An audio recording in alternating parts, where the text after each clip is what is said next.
आज chapter 1 start करते हैं, सिग्निफिकेंस ऑफ मैनेजमेंट। ठीक। अब फर्स्ट क्वेश्चन में देखो क्या बोल रखा है। एफिशिएंसी। एफिशिएंसी का मतलब क्या होता है, पहले अगर मतलब अगर तुम जान लोगे तुम ये क्वेश्चन आराम से अटेम्प्ट कर सकते हो। एफिशिएंसी का मतलब होता है कोई भी टास्क या कोई भी काम पूरा तो करना, पर एक मिनिमम कॉस्ट के साथ, जो कि इसमें इन्वॉल्व इधर बता रखा है। मिनिमम कॉस्ट के साथ। सेकंड, जो भी तुम्हारे पास रिसोर्स है उसका ऑप्टिमम यूज करना, यानी कि कोई भी रिसोर्स वेस्ट नहीं करना। और थर्ड, जो तुम्हारी कॉस्ट है उसको बेनिफिट के साथ एनालाइज करना कि जितने कॉस्ट थी उससे बेनिफिट हो रहा है कि नहीं हो रहा।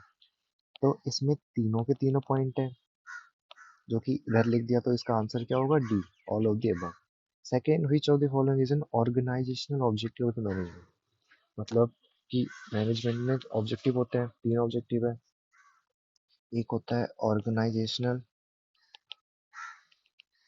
सेकेंड होता है सोशल, और थर्ड होता है पर्सनल और इंडिविजुअल। इसमें यहाँ पे ऑर्गेनाइजेशन की बात करी गई है। ऑर्गेनाइजेशन में क्या क्या आता है तुमने पढ़ा होगा जरूर। तीन आते हैं कि किसी भी ऑर्गेनाइजेशन को अगर कुछ करना है तो उसके क्या ऑब्जेक्टिव होने चाहिए। ग्रोथ। पहला, सर्वाइवल।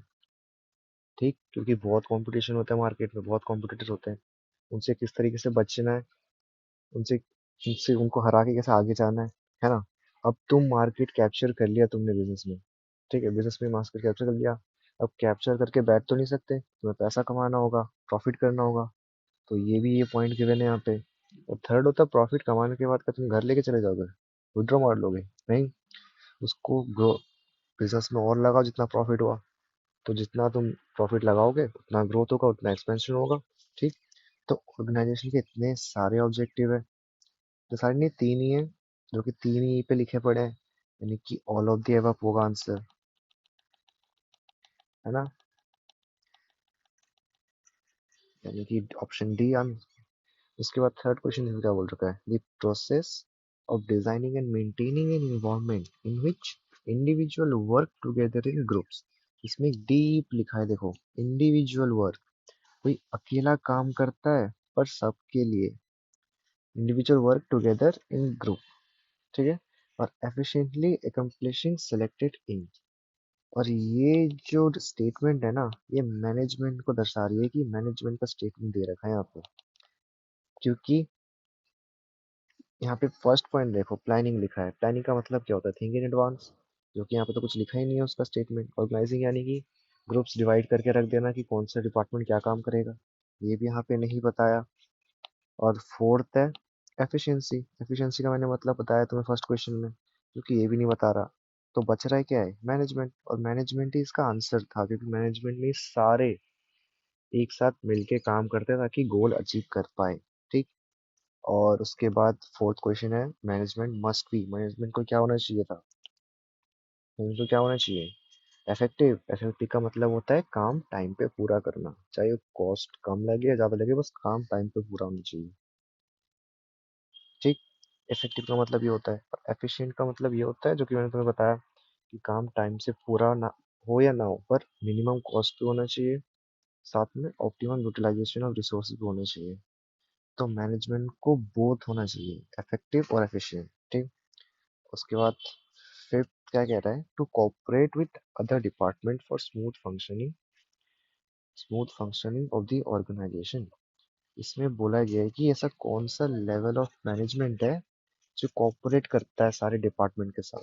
अच्छा बताओ, टॉप लेवल क्या करता है? सिर्फ रूल्स एंड रेगुलेशन बनाता है, उसको सब इम्प्लीमेंट करता है कि ये रूल है, इसको तुम्हें फॉलो करना है। और सुपरवाइजर ये मतलब कि लोअर लेवल यानी कि जो एम्प्लॉय मजदूर वगैरह है जो काम करते हैं, वो इंस्ट्रक्शन के हिसाब से काम करते हैं। जो कॉर्पोरेट करता है ना, वो मिडल लेवल का होता है। क्यों? क्योंकि वो टॉप लेवल से सुनता है क्या क्या रूल्स है, क्या रेगुलेशन है, फिर वो दूसरे अपने नीचे वाले लेवल से काम करवाता है, कोऑपरेट करता है कि तुम ये करो। फिर अगर किसी ने काम नहीं करा तो टॉप लेवल वालों को बताते हैं, मिडिल मैन वाले, कि इसने काम नहीं करा, क्या करा जाए। तो प्रॉब्लम्स जो भी है, ये मिडिल लेवल ही बीच में आता है। ठीक। तो कोऑपरेट कौन करता है? Middle level of management. इसके बाद management can not be seen but it presence can be felt. यानी कि मैनेजमेंट को तुम देख सकते हो क्या? नहीं, तो पूछ भी नहीं सकते भाई कैसा है, क्या हाल चाल है, हाथ मिला सकते हो उससे मैनेजमेंट से कि लो तू बहुत अच्छा दिख रहा है आज मैनेजमेंट, है कि नहीं। ऐसा तो कर नहीं सकते। तो ये चीज का मतलब क्या होता है कॉमर्स की लैंग्वेज में, कि इंटेंजिबल है जिसको हम टच सी कुछ नहीं कर सकते। तो यहाँ पे इसका आंसर थर्ड है, इंटेंजिबल फोर्स है। ठीक। इसके बाद फिर क्या बोल रहे थे सेवेंथ में, Arnab has recently started a business to sell computers. Arnab ने क्या करा, बिजनेस स्टार्ट करा कंप्यूटर बेचने का। He hired a shop in Nehru place in new Delhi. ठीक। When he assembles various components to make computer and supplies them as per order, he performs a series of composite separate functions simultaneously and ensure that computers are delivered are time as per order। यानी कि जो computer वो बेचना चाहता है वो time से बिक जाए। ठीक। These functions are performed by all manager at times। This feature of management is highlighted above पे। बताओ बताओ अब इसमें कौन सा पॉइंट सही रहेगा।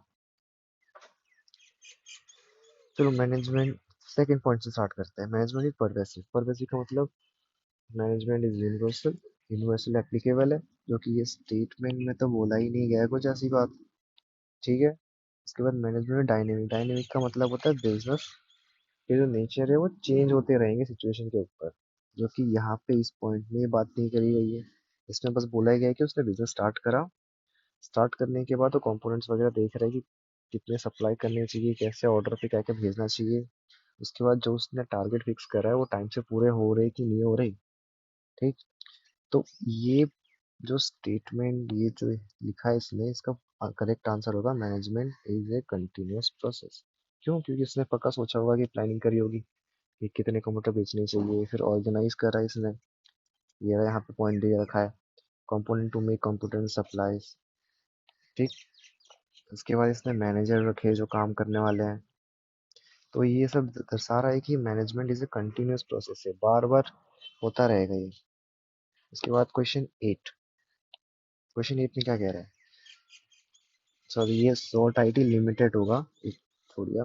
Sort IT is a leading software development company. The company satisfying the diverse need of its employees. ठीक है। It employees are given competitive salary and per. देखो ये लाइन में तुम्हारा मेन है, इससे सब समझ जाओगे कि जो बिजनेस है, जो भी ऑर्गेनाइजेशन है, वो पूरा उनका मोटिव क्या है कि एम्प्लॉयज को सेटिस्फाई करना। ठीक। They have been given a chance for their personal growth and development. For harmony in the organization, management has reconciled personal goals with organization objective. Identify the objective of management being met by SWOT IT Limited।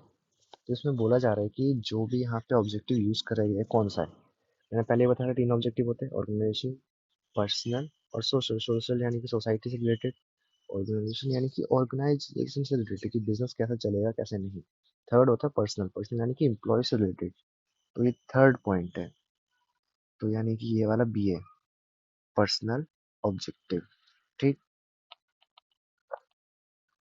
Personal objective.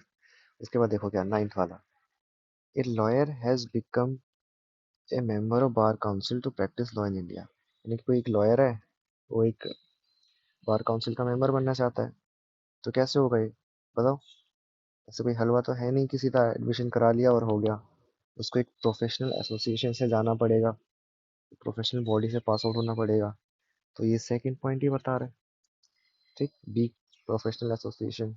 और आखिरी है, Star Limited is manufacturing electrical item by using environmental friendly methods of production। यानी कि एक star limited company है, business है, जो क्या मैन्युफैक्चर करती है इलेक्ट्रिक आइटम्स।